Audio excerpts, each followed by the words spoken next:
आप देख रहे हैं UCN न्यूज, खबर वही जो हो सही। नमस्कार, स्वागत है आपका। आप देख रहे हैं यूसेन न्यूज। यूसेन न्यूज में आज हम विदर्भ के या यूं कहें मध्य भारत के एक बड़े ही महत्वपूर्ण प्रोजेक्ट पर बातचीत करने वाले हैं। आखिर क्या कुछ स्थिति है मिहान को लेकर, उसके डेवलपमेंट को लेकर। लगातार राजनीतिक तौर पर या सरकार के तौर पर यह दावा किया जाता है कि मिहान विकसित हो रहा है और विदर्भ के विकास में एक तरीके से बहुत मजबूत हाथ बटा रहा है। पर क्या वास्तव में ये हकीकत है या कुछ और व्यापक तरीके से बदलाव किए जाने की जरूरत है, ताकि न केवल उपराजधानी विदर्भ बल्कि मध्य भारत जो है वो और प्रगति करे। इसी पर अधिक बातचीत करने के लिए हमारे साथ मौजूद है मिहान की बारीकियों को जानने वाले, समझने वाले मनोहर भोजवानी सर। आप अध्यक्ष है मिहान इंडस्ट्रियल एसोसिएशन के। चूंकि सर वहां रह के काम करते हैं, इसलिए वहां की समस्याओं पर बातचीत कर सकते हैं ज्यादा बेहतर ढंग से और हमें समझा भी सकते हैं कि कौन सी चीजें बेहतर हो सकती हैं कि मिहान को जिससे गति मिले। सर स्वागत है आपका। सबसे पहला सवाल तो मेरा आपसे यही है कि मिहान के विकास को लेकर आप क्या दृष्टिकोण रखते हैं। आप चूंकि वहां काम कर रहे हैं, कई तरह के दावे हो रहे हैं। दो तरह के दावे हैं। एक दावा, एक नजरिया हमें ये बताता है कि मिहान बहुत विकसित हो रहा है। एक नजरिया ये बताता है कि मिहान में जो क्षमताएं हैं, उन क्षमताओं के हिसाब से उस तरीके की प्रगति नहीं हो रही। तो एक्चुअल में ग्राउंड रियलिटी है क्या मिहान की? नमस्कार। सबसे पहले मैं स्वागत करना चाहूँगा, धन्यवाद देना चाहूँगा यूसेन टीवी का, जिन्होंने मुझे यहाँ बुलाया और ये मौका दिया कि मैं मिहान के ऊपर कुछ चर्चा कर सकूं। तो मिहान एसईजेड या मिहान, ये हमारे पूरे नागपुर के लिए, विदर्भ के लिए, महाराष्ट्र के लिए और पूरे इंडिया के लिए बहुत ही प्रेस्टिजियस प्रोजेक्ट है जो हमारे दिल से जुड़ा हुआ है। क्योंकि कारण ये है कि यहाँ का जितने भी यंग एंटरप्रेन्योर है, यंग स्टूडेंट है, यहाँ एजुकेशन लेके और फिर बाहर को पढ़ने जाते हैं। जी, कोई पुणे जा रहा है, कोई बेंगलोर जा रहा है, कोई बॉम्बे जा रहा है, कोई यूएस जा रहा है। तो ये ऐसी क्या बात है जो हम अपने बच्चों को नागपुर में रोजगार नहीं दे पा रहे? जी, खासकर मिहान में। जबकि ये हमारा जो प्रोजेक्ट है, ये हमारे श्री अपने नितिन जी गडकरी का और हमारे सीएम साहब का, देवेंद्र जी फडणवीस का ड्रीम प्रोजेक्ट रहा है। और उन्होंने बहुत मशक्कत से, मेहनत से इस प्रोजेक्ट को यहाँ पे लाया है। तो ये ऐसी कुछ क्या बातें हैं जो इसको पीछे कर रही हैं, आगे कर रही हैं, इस पे आपको मैं एक विस्तृत वर्णन दे रहा हूँ, क्योंकि मैं एक यूनिट वहाँ ऑलरेडी चला रहा हूँ। देखिए, Mihan SEZ multinational international cargo hub at Nagpur, जी, मिहान। अब यहाँ से जो जितना भी कार्गो या माल आता है या जाता है या इंपोर्ट होता है, एक्सपोर्ट होता है, वो एसईजेड के अंदर होता है। इसमें दो क्षेत्र हैं, एक है एसईजेड एरिया और एक है non SEZ area. Non SEZ area में जो कमर्शियल एक्टिविटी है वो चलती है, और एसईजेड से जो एक्टिविटी चलती है वो एक्सपोर्ट से रिलेटेड एक्टिविटी चलती है। जी, अब इसमें बहुत सारे पोटेंशियल है, क्योंकि अपना मिहान ये मल्टी प्रोडक्ट एसईजेड है। मल्टी प्रोडक्ट एसईजेड में आप सभी सेक्टर में काम कर सकते हैं। जी, अब इसमें पोटेंशियल सेक्टर कौन से हैं जो अपन अपने विदर्भ में, नागपुर के आसपास विदर्भ में, महाराष्ट्र में जो पोटेंशियल प्रोजेक्ट्स हैं, जो पोटेंशियल क्रॉप्स हैं या पोटेंशियल यूनिट्स है, वो आ सकती है। ऐसे में सबसे पहले आता है एग्रो प्रोसेसिंग। एग्रो प्रोसेसिंग में पल्सेस है, राइस है, स्पाइसेस है और सोया है, ये इनकी यूनिट है। उसके बाद में आप आते हैं इस पे जो दूसरे प्रोजेक्ट हमारे जो एग्रो प्रोसेसिंग के अलावा है, वो डिफेंस के है।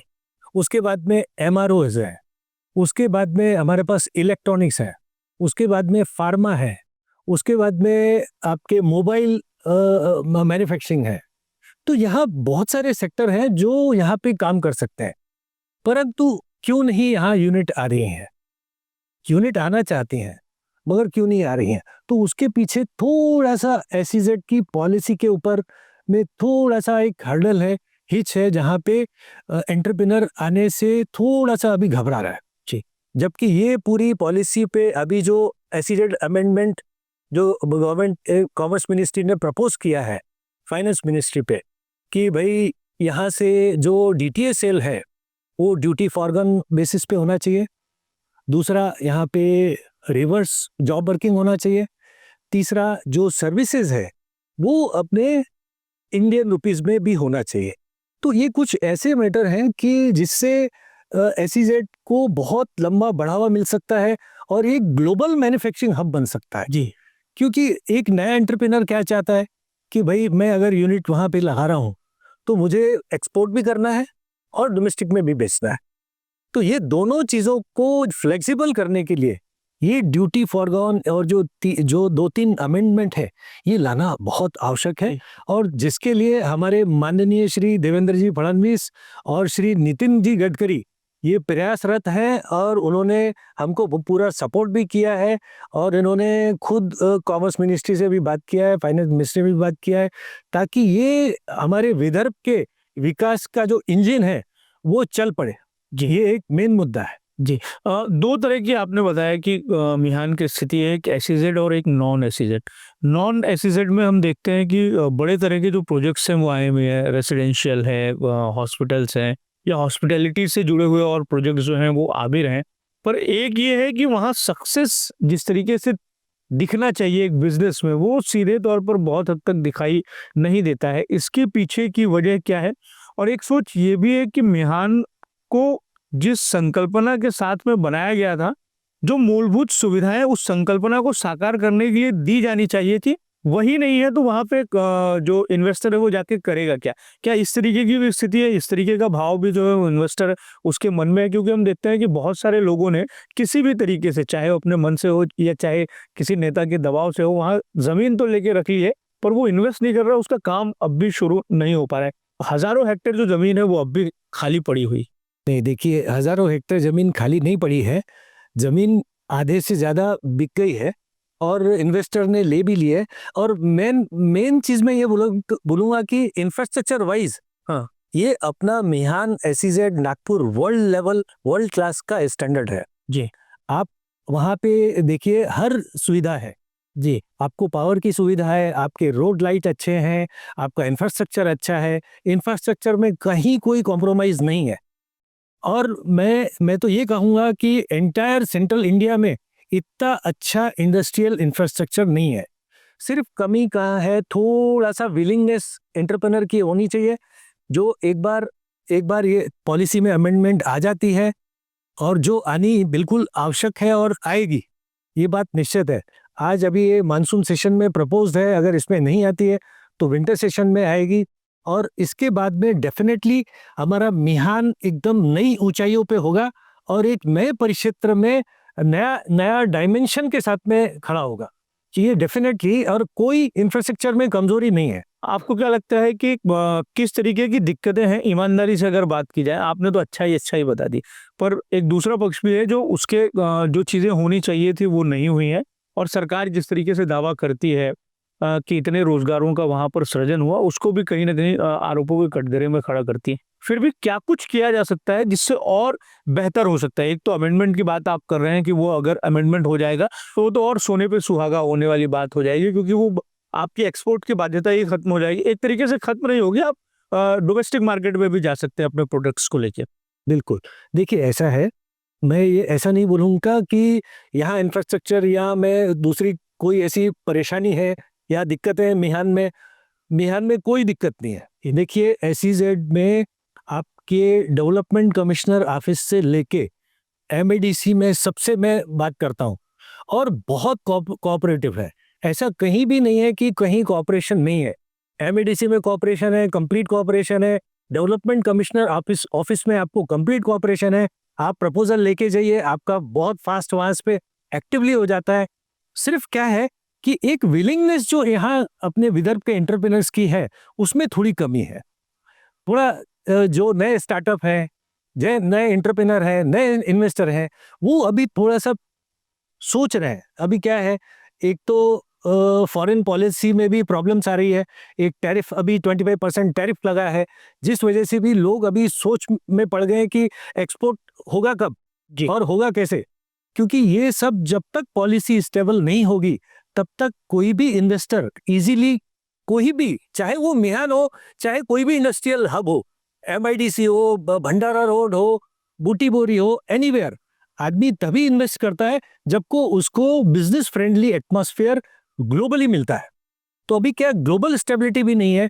कारण क्या है, अभी जो टैरिफ का मामला आया है, 25% टैरिफ से बहुत बड़ा इम्पैक्ट एक्सपोर्ट पे आने वाला है, जिसको कैसे अलाइन करना है, उसके लिए अभी हम लोगों को रास्ते खोजने पड़ेंगे कि भाई किस तरह से हम इसको टैरिफ को मात दे सकते हैं, या कोई सब्स्टिट्यूट मार्केट को सर्च करके यूएस कनाडा की जगह Australia, Mauritius, Singapore, Dubai, Saudi ऐसे मार्केट्स को टैप करके और एक्सपोर्ट का बढ़ा सकते हैं।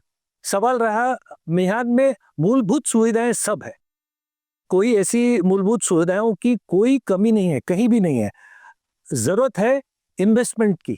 देखिए, यूनिट्स आएंगी तो पूरा डेवलपमेंट होगा। जैसे यूनिट आना चालू हो गई, सभी चीज़ें नॉर्मल होना चालू हो जाती है। आपका इंफ्रास्ट्रक्चर भी लेवल पे आ जाता है, मेंटेनेंस भी बराबर हो जाता है। मेंटेनेंस ऑलरेडी बराबर है, कहीं किसी चीज़ की कमी नहीं है। तो ये कुछ चीज़ें हैं जो अभी प्रेजेंटली इन्वेस्टर तो फेस कर रहा है। एक तो पॉलिसी के बारे में वो स्टेबिलिटी नहीं है, इस वजह से भी इन्वेस्टर थोड़ा सा सोच में है। पर ये दिक्कत तो लंबे समय से है कि बहुत इन्वेस्टर ने सालों से जो है वो जमीन लेके रखी है, लेकिन वो अहेड ही नहीं कर रहे हैं कि मतलब वहां अपना काम शुरू कर पाए। इसके पीछे की वजह आपको क्या लगती है, क्या हो सकती है? देखिए, मैंने ये एक निश्चित तौर पे आपको कह रहा हूँ कि ये राइट फॉर्म जो ग्लोबल रिसेशन टाइप का हो गया है, जिससे कोई भी इन्वेस्टर सोचता है कि मैं इन्वेस्ट तो कर दूंगा, मगर उसका मेरा रिटर्न ऑफ इन्वेस्टमेंट वो बराबर होगा कि नहीं, मैं कहीं यूनिट लगा के परेशानी में तो नहीं आ जाऊंगा। तो ये जरा जो सोच है, ये इस वजह से इन्वेस्टर थोड़ा रुक के आ रहा है। ऐसा नहीं इन्वेस्टमेंट नहीं आ रही है। आईटी वाले भी आ रहे हैं, धीरे धीरे मैन्युफैक्चरिंग वाले आ रहे हैं, डिफेंस वाले भी अपने काम चालू कर रहे हैं। डिफेंस में भी अच्छा बूस्टअप है, और टाटा एयरोनॉटिक्स का काम अच्छा चालू है। फार्मा के लिए बहुत बड़ा स्कोप है, Lupin is working well over there, और भी काफ़ी सारे यूनिट वहाँ पे आने की कोशिश कर रही हैं। तो ऐसा नहीं कि नहीं आ रहे हैं, पर क्या है, पेस थोड़ा स्लो है। और जैसे ही ये अमेंडमेंट आता है पॉलिसी में, तो ये एकदम एक नई दिशा मिलेगी और एक पूरा नया सिनेरियो क्रिएट हो जाएगा।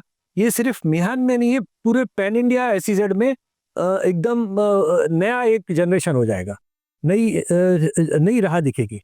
हम देख रहे हैं कि चाहे वो हमारे सांसद और केंद्रीय मंत्री नितिन गडकरी हो या चीफ मिनिस्टर देवेंद्र फडणवीस हो, वो बड़ा पुश लगा रहे हैं मिहान के विकास को लेकर। अभी डावोस में भी कई तरह के करार जो हुए, कई नई कंपनियों ने करार किया जो यहाँ पर आना चाहते हैं। उसमें से कई नए सेक्टर हैं, तो वो कौन कौन से सेक्टर हैं जो इंटरेस्टेड हैं एसईजेड में और मिहान में आने की, और इनके आने के बाद में क्या कुछ जो है वो स्थिति हमें बदली हुई जो है वो दिखाई दे सकती है?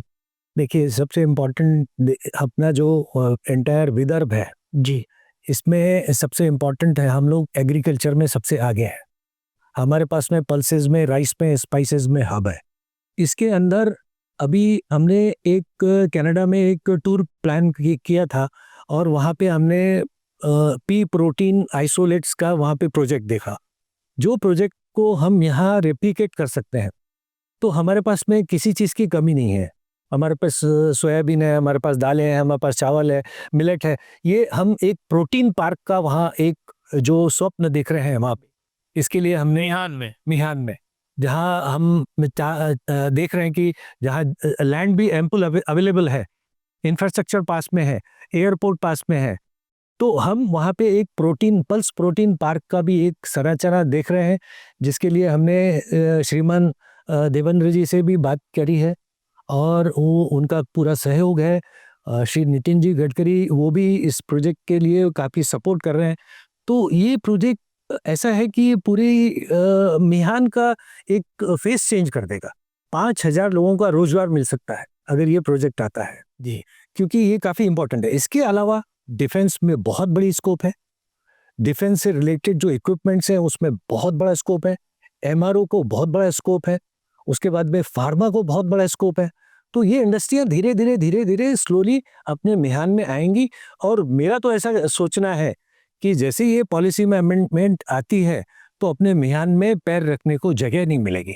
एक और बात ये है कि कोई भी जो मैन्युफैक्चरिंग यूनिट है, ये इस तरीके का जो सेक्टर है, उसको ग्रो करने के लिए एयर की कनेक्टिविटी जो है वो बहुत महत्वपूर्ण हो जाती है। हालांकि मिहान से लगकर ही एक तरीके से हमारा नागपुर एयरपोर्ट है और कार्गो के लिहाज से बहुत महत्वपूर्ण एक जगह नागपुर बने, इसको लेकर कई तरह के प्रयास हो रहे हैं। और ऐसे में एयरपोर्ट के रीडेवलपमेंट का भी जो काम है वो जल्द शुरू होने की दिशा में हम बढ़ते हुए दिखाई दे रहे हैं। तो एयरपोर्ट का इस तरीके से विस्तार होना कितना महत्वपूर्ण है, और जो संकल्पना रखी जा रही है कि इस तरीके से एक कार्गो टर्मिनल और एयरपोर्ट, इंटरनेशनल एयरपोर्ट को डेवलप करेंगे, तो उसके बाद में क्या कुछ स्थिति रह सकती है।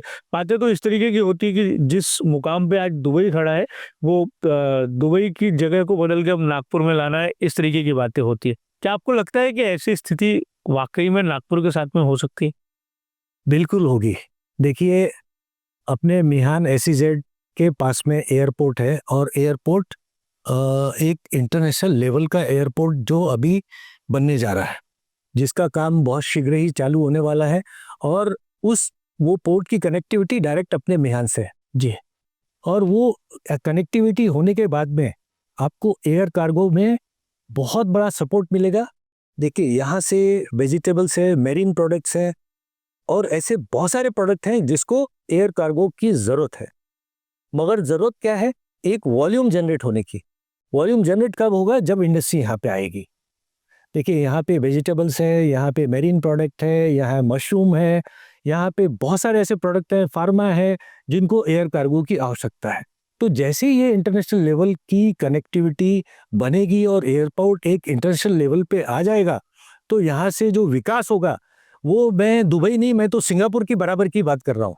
क्यों? वो पूरा जो अपने मिहान की संकल्पना है, वो सिंगापुर के एयरपोर्ट के बराबर जल्द होने की संभावना है जी। तो अभी क्या स्थिति है नागपुर से जो मटेरियल एक्सपोर्ट होता है, वो क्या कुछ एक्सपोर्ट होता है? और अगर किसी को एक्सपोर्ट करना है तो उसके क्या तरीके हो सकते हैं, और अभी क्या कुछ दिक्कतें जाती हैं? प्रेजेंटली देखिए, वहाँ से एक्सपोर्ट करने के लिए जो आईसीडी से जाते हैं, वो तो बहुत आसानी से हो रहे हैं, क्योंकि अपने मिहान के अंदर ही आईसीडी है। तो हम जो भी कार्गो वहाँ से जाता है, डायरेक्टली वहाँ से आपका फैक्ट्री स्टफिंग होती है, डायरेक्टली वहाँ से आपके ट्रेन में कनेक्टिविटी हो जाती है और जेएनपीटी में जाके वो वेसल में कनेक्ट हो जाता है। और ये जो वेसल से थ्रू सी है, उसको कोई प्रॉब्लम नहीं है जी। इट इज़ वेरी इजी और बहुत कंफर्टेबली हो रहा है, इसमें कोई दिक्कतें नहीं है। सवाल है एयर कार्गो का। एयर कार्गो में भी अभी प्रेजेंटली इतना वॉल्यूम नहीं है। जैसे ही वॉल्यूम जनरेट होगा, हमारे पास पे पूरी कैपेसिटी है। अपने नागपुर मिहान एयरपोर्ट के अंदर जो कैपेसिटी अभी बनने वाली है, जो इंटरनेशनल लेवल का जो एयरपोर्ट और एयरक्राफ्ट वहाँ आने वाली हैं, इससे अपना कोई भी प्रॉब्लम बचेगा नहीं और सभी प्रोडक्ट को एक नया एक्सपोजर मिलेगा। चाहे वो मेरीन प्रोडक्ट हो, प्रॉन्स हो, वेजिटेबल्स हो, मेडिसिन्स हो या आपके मेडिकल इक्विपमेंट हो, सभी चीज़ों को एक बड़ा एक्सपोजर मिलेगा और यहाँ से जो एयर की कनेक्टिविटी है, बहुत ही स्मूथ हो जाएगी। इसमें कोई प्रॉब्लम आने वाली नहीं है जी। मिहान में आप एग्रो प्रोडक्ट्स के लिए बहुत सकारात्मक वातावरण जो है वो बता रहे हैं कि है, लेकिन एक बेहतर उम्मीद पतंजलि के आने की चर्चा के साथ में ही जो है वो दिखाई दी थी। कई तरह की बातें हुई, कॉन्ट्रैक्ट फार्मिंग होगी और किस तरीके से कंपनी काम करेगी, इधर भर के किसानों को अपने साथ में एसोसिएट करके वो काम करेगी। लेकिन ये जो एक तरीके से सोच है, ये बहुत ज़्यादा सक्सेसफुल होती हुई दिखाई नहीं देती। हालांकि पतंजलि ने काम शुरू कर दिया है, उसमें देरी हुई और उतनी रफ्तार नहीं मिली जितनी रफ्तार मिलनी चाहिए। अब एक एग्जाम्पल है पतंजलि का, और बाकी वो लोग हैं जो उस सेक्टर में खड़े होना चाह रहे होंगे, तो उनके लिए उदाहरण ही इस तरीके का है कि जो थोड़ा सा कहीं ना कहीं हतोत्साहित करता हो। नहीं, बिल्कुल नहीं है। देखिए, पतंजलि ने जब ये इनिशिएटिव लिया है जी, तो उसके पीछे एक पूरी बड़ी विजन है कि रॉ मटेरियल यहाँ से लेंगे, रॉ मटेरियल अपने विदर्भ के किसानों का लेंगे, जहाँ ये मेडिसिनल और आयुर्वेदिक पार्क बनाने की भी कोशिश कर रहे हैं।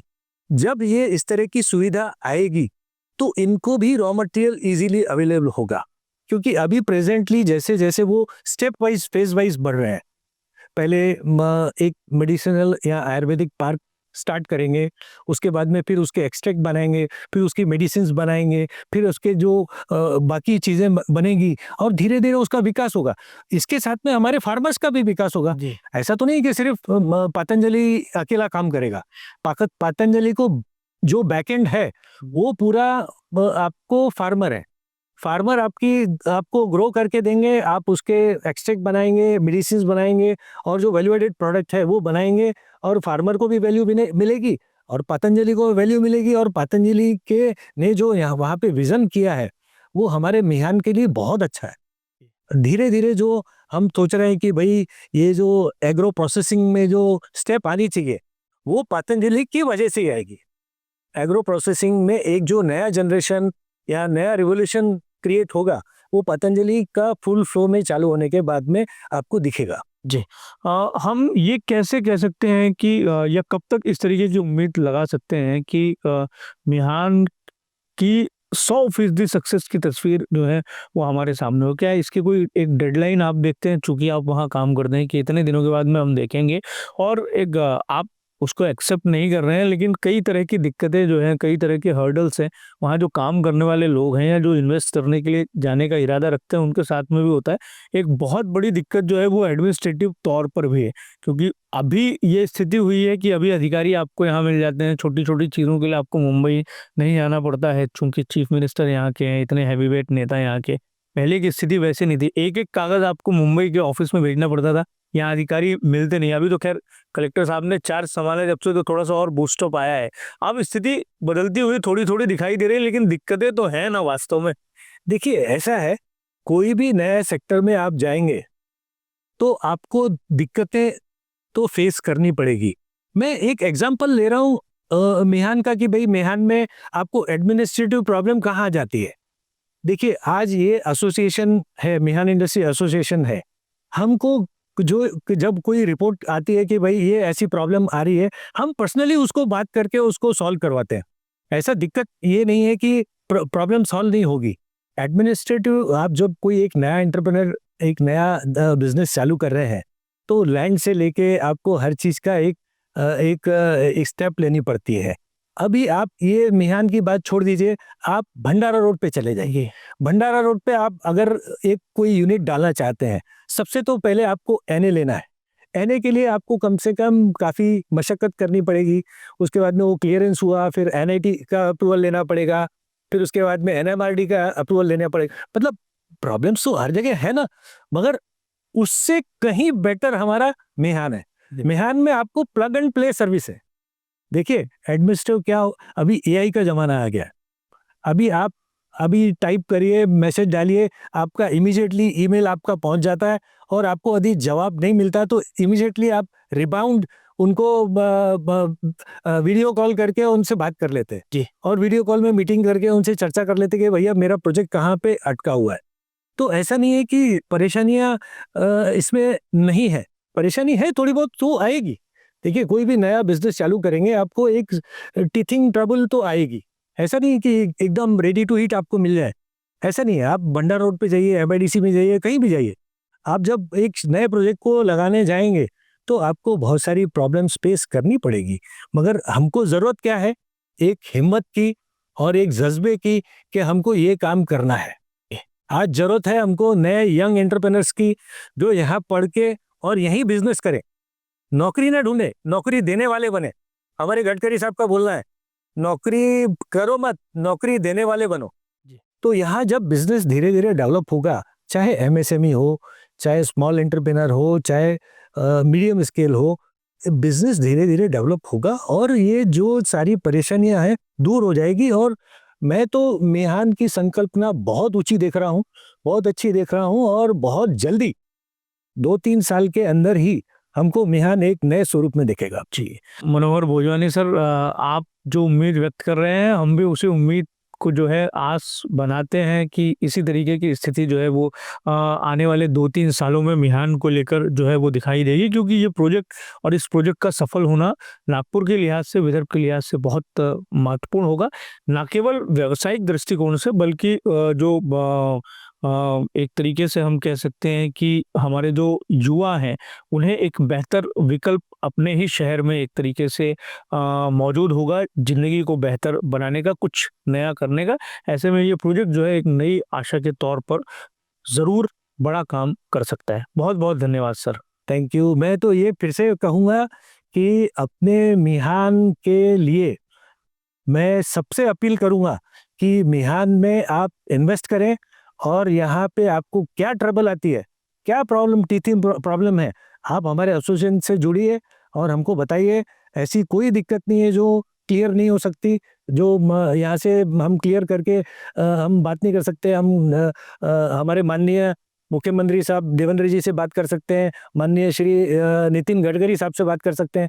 कहीं कोई दिक्कत नहीं है, कहीं कोई दिक्कत नहीं है। हमारे गडकरी साहब क्या बोलते हैं कि भैया मैंने इतने सारे रोड बनाए, कहीं कोई पैसे की कमी नहीं है, कहीं दिक्कत नहीं आती। वैसे मैं बोल रहा हूँ कि मिहान के अंदर इन्वेस्ट करने के लिए कोई प्रॉब्लम नहीं है, कोई दिक्कत नहीं है। सिर्फ 2-3 पॉलिसीज़ की जो हर्डल्स हैं वो अभी जल्दी ही क्लियर हो जाएगी। उसके बाद में मिहान एक नए विकास की दौड़ पे जाएगा। बहुत बहुत शुक्रिया। Thank you very much.